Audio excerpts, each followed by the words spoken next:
Assalamualaikum warahmatullahi wabarakatuh. Kami dari kelompok 1 dengan mata kuliah Perancangan dan Pengembangan Kurikulum dengan dosen pengampu Ringky Agustinsa, Sarjana Pendidikan, Magister Pendidikan, yang beranggotakan Ahmad Rozak Al-Fajri, Reci Septie Hasana, Riles Andesni, dan Umi Sarifah. Langsung saja ke pembahasan, yaitu tentang pertanyaan yang pertama, yaitu jelaskan secara rinci tentang prinsip relevansi dan contoh implementasinya dalam pembelajaran.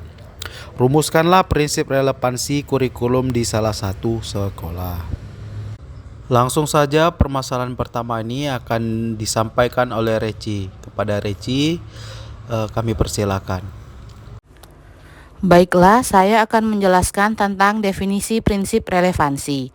Relevansi memiliki makna sesuai atau serasi.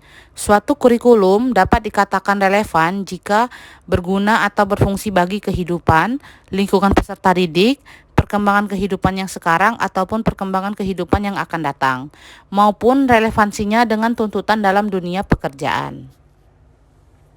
Kemudian yaitu jenis prinsip relevansi. Yang pertama, relevansi internal.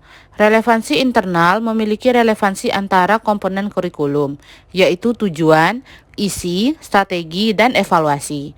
Keempat komponen yang tercangkup dalam kurikulum hendaknya relevan dengan tuntutan kebutuhan dan perkembangan masyarakat, yang menyiapkan peserta didik agar bisa hidup dan bekerja dalam masyarakat baik di masa sekarang maupun di masa yang akan datang. Yang kedua yaitu relevansi eksternal.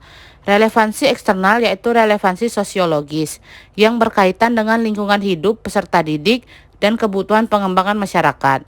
Relevansi epistemologis yang berkaitan dengan sains dan teknologi.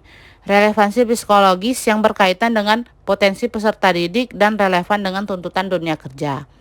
Kemudian akan dijelaskan dengan Mbak Umi. Kepada Mbak Umi dipersilakan. Baik, terima kasih kepada Reci.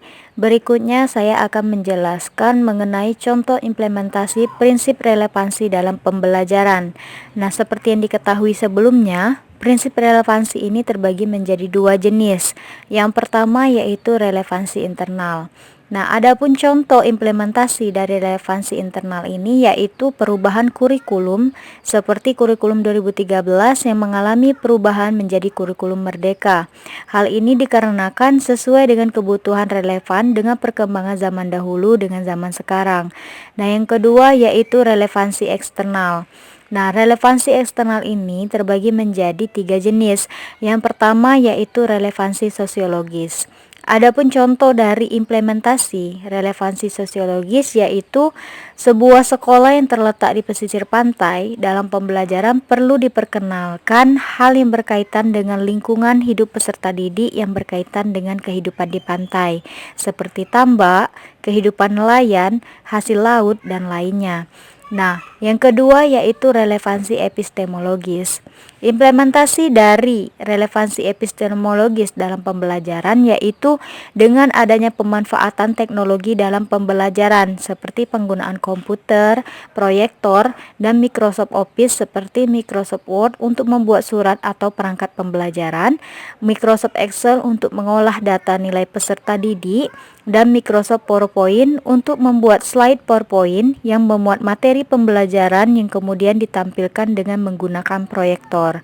Selain itu, juga pemanfaatan internet sebagai sarana pembelajaran dengan mengakses e-learning dan Wonderwall untuk menyajikan materi, soal kuis, serta game. Jenis relevansi yang terakhir yaitu relevansi psikologis.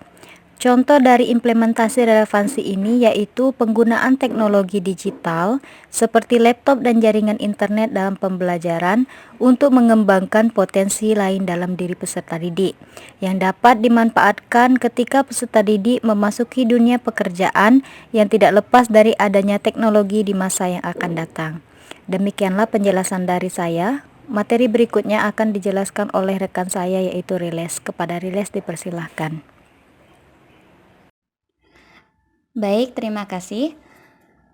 Saya akan menjelaskan prinsip relevansi kurikulum di salah satu sekolah. Nah, di sini kelompok kami mengambil contoh di Sekolah Kesehatan SMK Negeri 4, di mana sekolah tersebut mengadakan praktik kerja industri atau prakerin sebagai tahap pembekalan peserta didik untuk menghadapi dunia kerja yang sesungguhnya untuk nantinya. Yaitu sekolah tersebut juga mengadakan program pelatihan dan magang selama 3 bulan. Nah, hal ini merupakan upaya dalam menerapkan relevansi terhadap dunia pekerjaan. Nah, kemudian sekolah tersebut sudah menggunakan perangkat teknologi informasi seperti komputer, internet, handphone, dan wifi yang menjadi media dalam proses pembelajaran. Nah, dalam menggunakan dan memanfaatkan perangkat teknologi dalam pembelajaran ini sudah diperkenalkan kepada peserta didik.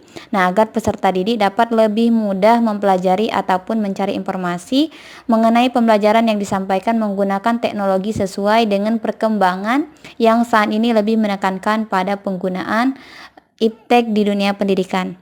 Nah, selain itu juga sekolah tersebut juga sudah menerapkan kurikulum merdeka pada kelas 10 sesuai dengan relevan dengan perkembangan kurikulum. Nah, mengikuti adanya perkembangan kurikulum ini adalah untuk mengejar ketertinggalan pembelajaran yang disebabkan oleh pandemi COVID-19 dan agar pendidikan di Indonesia juga bisa seperti di negara maju.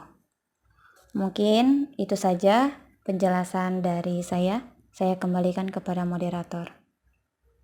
Baik, terima kasih kepada rekan-rekan yang telah mempresentasikan hasil diskusi tentang prinsip relevansi. Mungkin cukup presentasi dan diskusi kami tentang prinsip relevansi. Saya akhiri. Wassalamualaikum warahmatullahi wabarakatuh.